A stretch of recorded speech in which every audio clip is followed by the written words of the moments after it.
Hey, what is going on? Of course, to all of my alternative book snobs out there, it's me, Amira Blaze. Welcome back, guys. Bookshade, you know what time it is.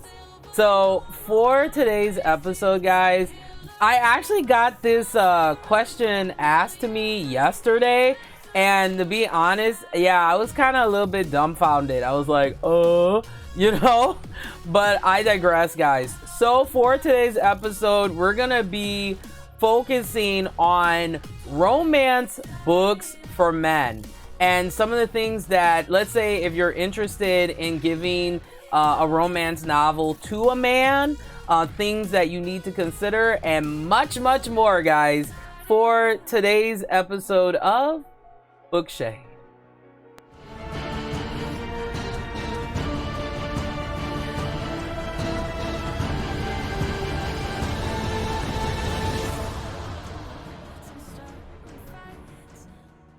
All right, so here's the thing, guys. When we think about the romance book genre, it can be kind of perplexing for men because on one hand, a lot of romance novels are written more for women. It's more in the context of the guy being like, and that's always awesome, right? A guy that is a hopeless romantic, that's always there for you, is very supportive. But I think that men also want these things, but it's kind of done in a different way. Now, I will say, guys, with the research that I have done, it was extremely difficult to find romance novels that were written by men or books that were recommended by men. And what I found, guys, was this really cool article that was done by Barnes and Noble, actually. And it says 5 great romance novels for dudes. And these are some of the stigmas, guys. When I read through this article, you'll come to find that there are certain stigmas and tropes that kind of make men hesitate when it comes to reading the romance genre, because there's this stereotype that once again that the romance book genre is more conditioned for women. But I disagree. I just think it depends on the context of what the guy is interested in as well. So it says romance novels are nearly always centered on the heroine. And from the conversations I've had, this is one of the big reasons most men don't read romance. They think a female-centric story just won't be relatable or interesting to them. They also think the stories are going to be chock full of lovey-dovey sap and little else. And then there's the issue of these romance novel covers. I've yet to find any guy who is thrilled by the idea of carting around a book decorated with brightly colored blooms and bustiers. But thankfully, e-readers are everywhere these days, and romances seem to be breeding like bunnies in e-reader format. So the embarrassing cover issue need no longer to be a roadblock to enjoy the romance. And either should the misconception that because romance primarily centers on women and love, the stories and characters are going to be unrelatable, unengrossing, or overflowing with, I think it's like treatal. I tried.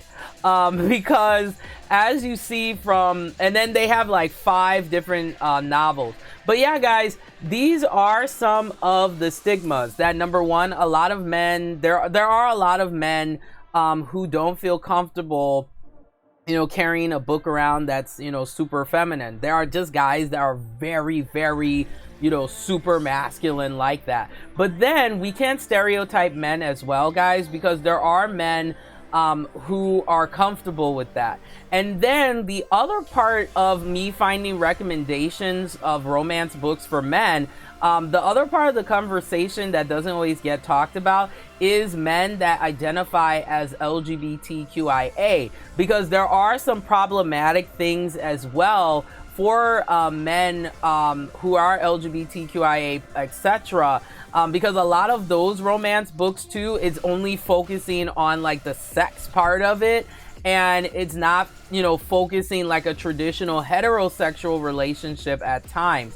Like just within the last couple of years, I'm seeing romance novels that, you know, have same-sex couples, and, you know, the partners are very respectful to each other, and it feels just like a heterosexual relationship. Because to me, you know, as being an ally, you know, an LGBTQIA relationship, you know, partner, whatever, it's a relationship. A relationship is a relationship. It's two people coming together for the power of love and companionship, and, you know, you would hope and hopefully pray, you know, be getting that long-term relationship, you know what I mean? But everybody is different, right?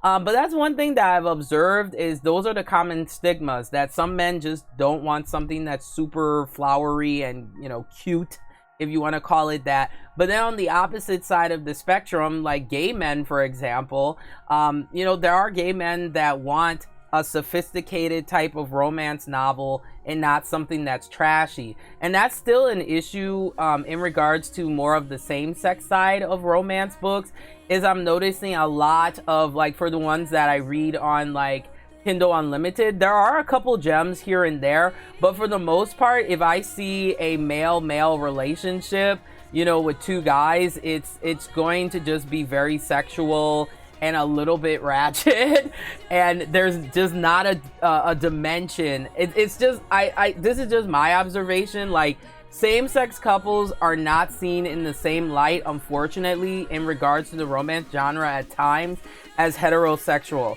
I think the heterosexual narrative is being pushed a little bit more, but things are changing. I think it's gonna take more like LGBTQIA people.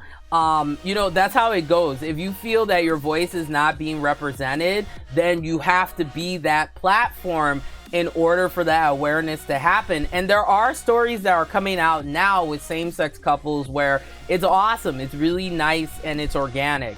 But I think those are some of the hurdles that men have to face, is, you know, not all of them want to, you know, read Seducing the Duke, you know, but things are changing, guys, and that's what I'm here for. Is, you know, I did my research, and this is the result of what I found. Okay, so these are some recommendations that were on a lot of lists for men.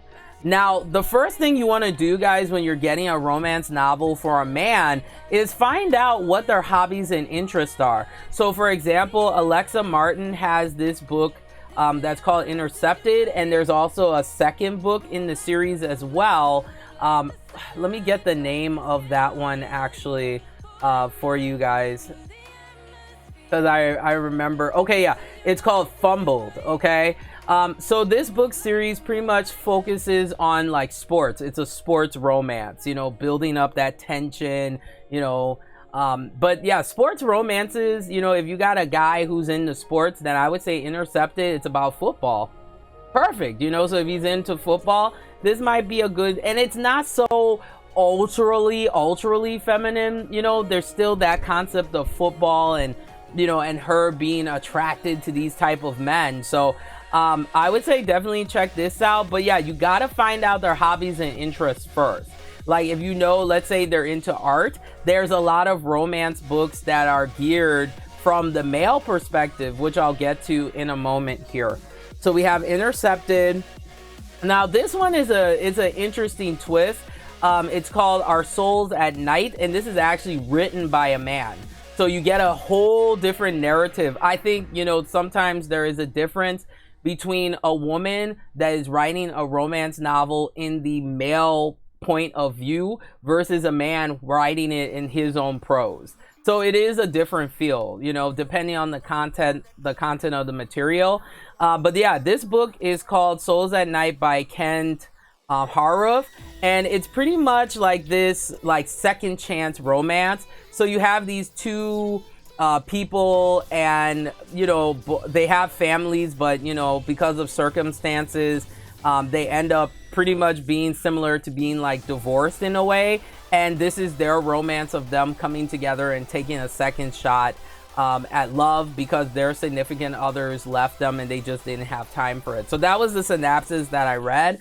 But yeah, it is refreshing to see men writing romance novels from their perspective. So that's the other thing you can do, guys. I will have a link below with list of what they call male POV lists. There's a really good one on Goodreads, and they just list all of these romance novels that are written in the mindset of the male perspective. So I thought that was refreshing as well.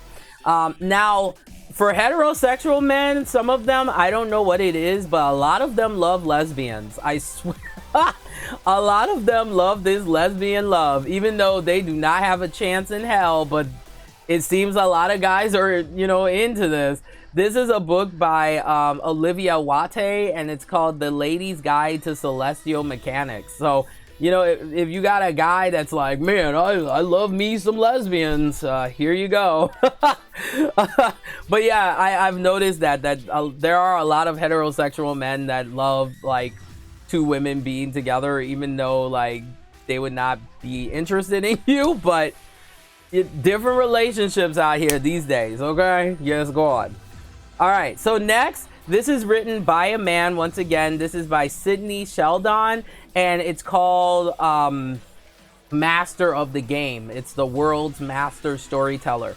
So the premise, the gist of what I got from what I've read, like the synopsis, is this is kind of like a flashback kind of book where you have this woman, she's in her late 90s, and she was a hustler, okay, getting her best life. And she was very successful, eleganza, and all of that. And this is going through her, at her old age, reflecting back on like her hustle. And I think it's cool for men that a man is writing this and giving that female perspective too. I thought that was really interesting. So yeah, definitely check it out. Master of the Game, okay? The Hustle. All right, next we have R.L. Matheson. And what's interesting about these books is it's a series. It's called sometimes I like me a ratchet read, okay? But it's a Neighbor from Hell series, or they call it Neighbor from Hell series. So the whole premise of these books, this one is called Playing for Keeps, is pretty much you have these, it's kind of like enemies to lovers. That would be the best way I can describe it. But this dude is like, he is not feeling this lady right here. And what you find out is, yeah, they have opposing views as neighbors, but then over time, like, it's something to the degree of like she gets enticed by his charm and that kind of thing. But it's still in the male, like that male POV perspective, which, excuse me here, I think that's really cool. And I think every guy wants to, if you're a heterosexual guy, I think every guy wants to like conquer the hot lady or the, whatever you find attractive, but this is an interesting take on it. So I was thinking about checking this out and putting it in my TBR for sure. And then of course the legendary here, Christian Grey. Now, guys, that I got some beef with 50 Shades of Grey just because I think the relationship between Christian and Anastasia is not healthy.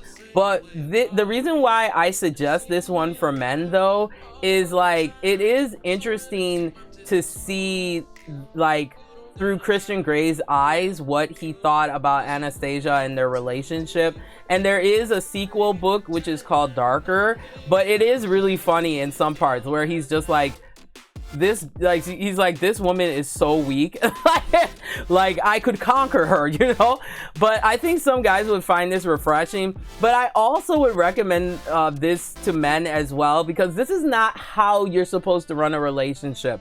Just an FYI, women, especially these days, we are very fierce, strong, confident, and we want a man that can really be that support system as well and to be our equal. And I think this book exemplifies too what not to do, But also, I think men can relate to that, where maybe you meet a woman and at first she's not your ideal, but then over time you grow to be fond of her because there's these things that, you know, she does to warm your heart and that kind of thing. So yeah, definitely check out Grey. Let me know what you think about that as well.